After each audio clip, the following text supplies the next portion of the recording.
Hello there guys and welcome back to the channel. So today's video we're going to be talking about a leaked information, the Abyss of Legends.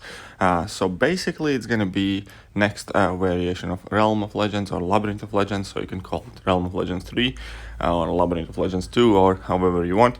But yeah, so there are quite a bit of information leaked about 28 fights, about different champions, added abilities. We do not know the health pools, which is one of the first things we obviously have to talk about. Because in my opinion, one of the biggest problems with Labyrinth of Legends is the huge health pools. I think Kabam overdid it. 1.5 mil and 3.3 mil is definitely too much, especially considering the time the content came out. We only had basically 1 or 2 rank 4 champions available initially. And basically if you didn't rank your Starlord up as your first rank 4, you were kind of screwed a bit because the fights would be sadistically long.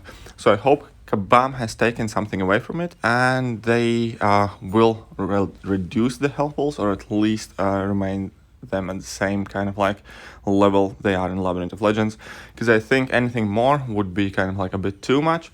And ideally I would like to see the health pools at around like 800k, about 1 million health, something like that. I think that would be perfectly doable, especially considering that if you put higher health pools you automatically kind of like discount half or more than half your roster with lower damage output. And that leads me into my kind of like second point of discussion here, is that these fights all by themselves, a lot of them seem really interesting, some of them seem a bit BS and cash grabby, but overall I don't mind. Obviously it has to be hard content, it has to kind of like dwarf Labyrinth of Legends, so there have to be a lot of different kind of fights, different requirements, and that is also like one of the scary things. If the health pools are massive, it will be close to impossible kind of pick a perfect team for your paths and so forth, just because of all the different things that you have to deal with. And that is the one thing I definitely noticed about all this leaked information, that the fights are extremely varied. You need to be basically able to have a certain amount of immunities, then you need to deal with power or healing effects, unstoppable effects, so on and so forth. But there's basically everything. Out of every single aspect in the game, there is all of them kind of mashed together, which you would expect, but at the same time you also need to be able to counter. So I just hope that Kabam doesn't pull the same things I did at kind of like 6.2, where you're extremely limited with your options to counter the content. And yeah, that is definitely a large worry, that if there are health pools are huge, if the paths are long, it'll be pretty much impossible to select good or ideal teams for clearing this piece of content. And I also think those are like the two most important things that we can take away from Labyrinth of Legends and from Act 6 Chapter 2, that health pools do not necessarily have to be extremely huge for the content to be the most difficult piece of content available in the game, and vice versa. Huge health pools does not necessarily make the content hard. In case of Labyrinth, majority of the fights are extremely kind of like simple, easy. Only thing you really have to worry about there is to be caught by evade. And looking past the health pools of Labyrinth of Legends, the fights themselves are not really all that bad, especially if you have proper counters.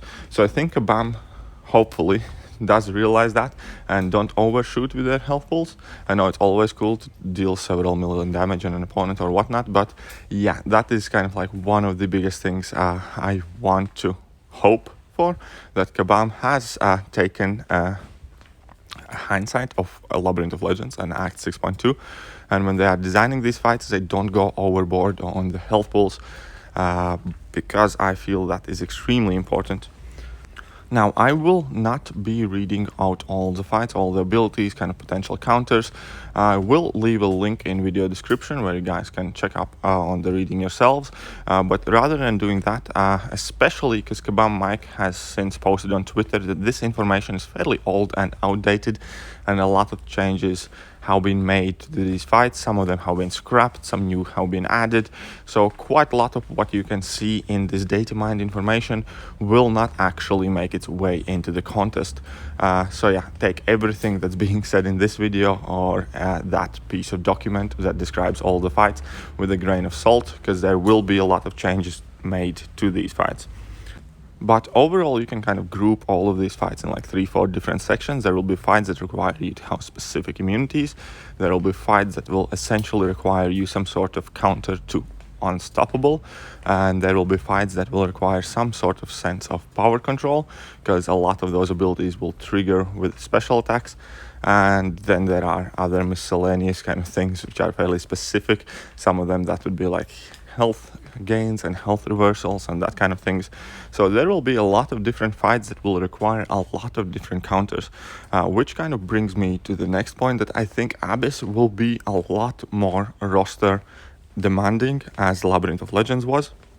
Because when Labyrinth of Legends came out, you basically needed a main thing, one damage dealing champion that you use to deal with the huge health pools, and then you had to deal with like Electro Abomination, Guillotine, Spider-Man, X23, stuff like that required few kind of like specific counters. A lot of that was handled by like Archangel and then just basic immunity champions, and you suffered through half an hour fight trying to get by that 3.3 mil health pool on Guillotine and Abomination. So this piece of content definitely looks a lot more roster reliant, that you will need to have fairly well versed ranked up champions, and if you have only like a couple of rank 5s, I doubt this is going to be the content for you. I think this is going to be content that will remain fairly difficult to clear for quite a bit of time to come, unlike Labyrinth. Because if you look at Labyrinth of Legends right now, today, like if you have Aegon, you can do every single fight in there. If you have Ghost, you only need something for like X23 and Electro, which are not that difficult to counter, so on and so forth. So currently Labyrinth of Legends basically can be cleared by 1-2 champions and you're good to go. This piece of content, however, definitely does not look that way. There will be a lot of unstoppable effects, more and different kind of immunities, and debuffs over time, and yeah, power control issues and so on and so forth.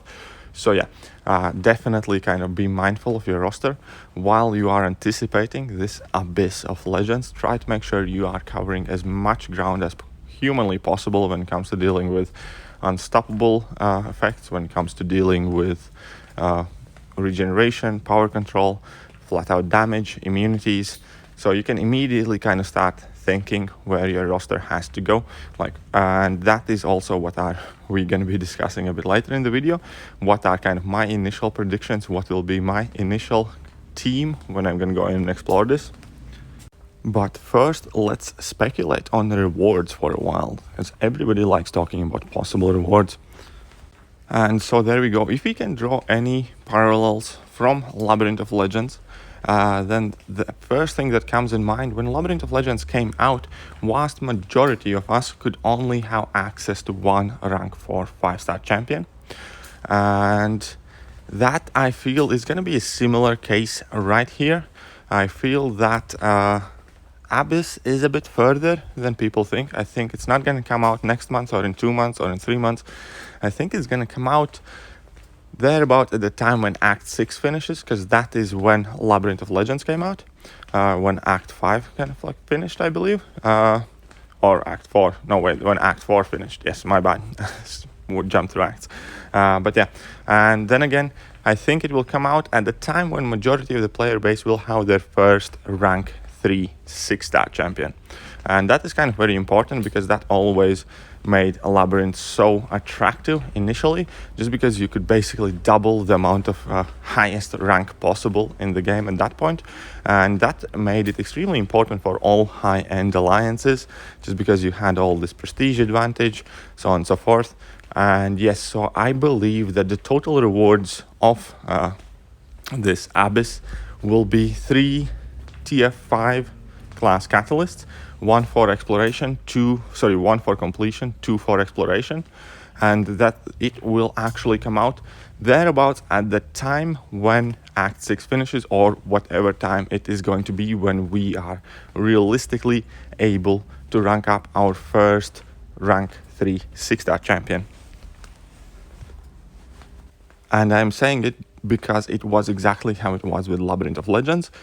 Basically at that point when Labyrinth of Legends came out, you could have 1 rank 4 5-star champion if you had not completed Labyrinth. If you had completed Labyrinth once, you could have 2 rank 4 5-star champions, or if you explored it fully, you can have 4 of these champions. And this kind of split in rewards would ensure exactly the same thing with Abyss of Legends. Like if they release it at a time when we can have 1 rank 3 6-star champion, then completing it would let you have your 2nd rank 3 6-star champion, and fully exploring it would let you have your 3rd and 4th rank 3 6-star champions. Now, additional rewards obviously are going to be in there, like probably 6-star Awakening Gem, 6-star 6 stones, some 6-star shards, and what have you. But obviously, since Labyrinth of Legends was so successful and so many people from high-end alliances immediately rushed to at least complete it in order to be able to kind of like remain in their prestige race, I think that is going to be exactly the same tactic Kabami uses this time, today, to kind of make sure that high-end alliance people have to jump in there immediately, have to explore it as soon as you can, because those valuable AQ spots, people like to defend them with everything they have, with whether that be money, any resources, everything. And exactly the same thing probably is likely to happen here. Now, whether it's good or bad thing, I'm not even gonna like comment on it too much, because I do down at some sort of deep level like this kind of encouragement for competition when they release a piece of content that's so important in the game that you pretty much have to jump in and complete it. And I'm 100% sure there's going to be a lot of cash grabby comments and stuff like that, but once again, I am personally fairly excited for this. Like I'm definitely excited to try and push myself, see how well or poorly I do, see how long it takes to complete and explore, and all these new fantastic difficult fights and stuff like that. I'm definitely happy that this is coming, but once again, I think it's gonna be a bit longer for us to wait. It's not gonna drop within the next month or 2. I think it's gonna drop sometime around finish of Act 6. So I do think we have some time to prepare a few champions that I think are going to be extremely important for Abyss, and that is kind of like how I'm starting to build up my team in my head. It's going to be Quake, because a lot of things happen whenever we hit opponent or whenever we push them past the bar of power. Haven't seen True Strike mentioned anywhere, therefore I think Quake will be perfectly viable, even if opponents have like 2-3 million health. Couple of revives with Quake is likely to be like the best and cheapest solution for many of these fights. I'm also probably thinking that magic will once again be quite important for these fights, just because, as I mentioned before, there's a lot of stuff to do with power bars, power control, special attacks, so on and so forth. Basically, if you can make sure opponents can't launch their special attacks, you will potentially get rid of a lot of problems. So yes, my kind of initial idea of the team would be Quake, magic, then obviously we have to cover all immunities and damage over time debuffs, and granted that none of them are like passive, which I don't think they should be, then Ghost will fulfill that role. I'm not gonna probably bring in full-on Ghost team initially. I'm just gonna bring in Ghost, and mainly for her ability to deal with all the damage over time fights. And then there is Aegon, which is definitely worth giving it a try. It might be a bit harder to ramp him up because the fights themselves will be harder, but I think that should still be worth it.